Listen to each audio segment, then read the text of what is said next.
અંકલેશ્વર તાલુકાના સેંગપુર ગામે આંગણવાડી કેન્દ્રનું મકાન છેલ્લા 3 વર્ષથી જર્જરિત હાલતમાં થઈ જતા આંગણવાડી કેન્દ્રને સંચાલિકાના ઘરમાં જ ચલાવવાની ફરજ પડી છે।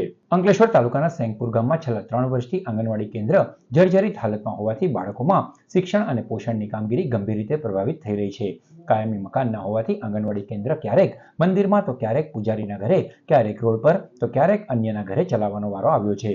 હાલમાં આંગણવાડી કાર્યકર પોતાના જ ઘરે કેન્દ્રનું સંચાલન કરી રહ્યા છે। આંગણવાડી કાર્યકર શીતલબહેનના જણાવ્યા અનુસાર પોતાના ઘરે પણ શુભ કે અશુભ પ્રસંગો દરમિયાન બાળકોને ભણાવવા અને જમાડવામાં ભારે મુશ્કેલીઓનો સામનો કરવાનો વારો આવે છે।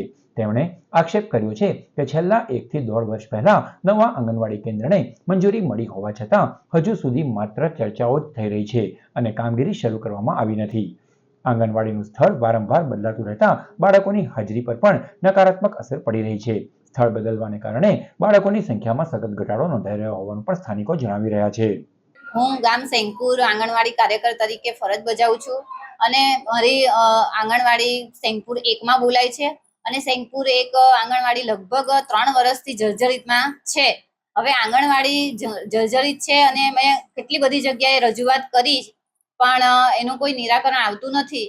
1 વર્ષથી મને કહેવામાં આવે છે કે આંગણવાડી તમારું જિલ્લામાંથી લેવાઈ ગયું છે અને ટેન્ડરિંગમાં લેવાઈ ગયું છે, હવે તમારી આંગણવાડી બની જશે। પણ 1 વર્ષથી અમે આમ તેમ ભટકીને લગભગ 3 વર્ષથી મેં 3 થી 4 જગ્યા બદલી નાખી।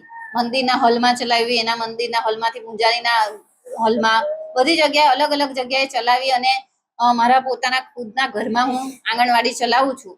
હું સેંગપુર ગામમાંથી, મારું નામ આરતી છે અને અમે રોહિતવાસમાંથી આવ્યા છીએ। મારો બાળક હજુ વર્ષ દિવસથી સ્ટાર્ટિંગ થયો છે પણ તે વર્ષ દિવસથી એ લોકોની આંગણવાડી બને નહીં ત્યાં સુધીમાં તો 3-4 જગ્યા બદલાઈ ગયેલી છે।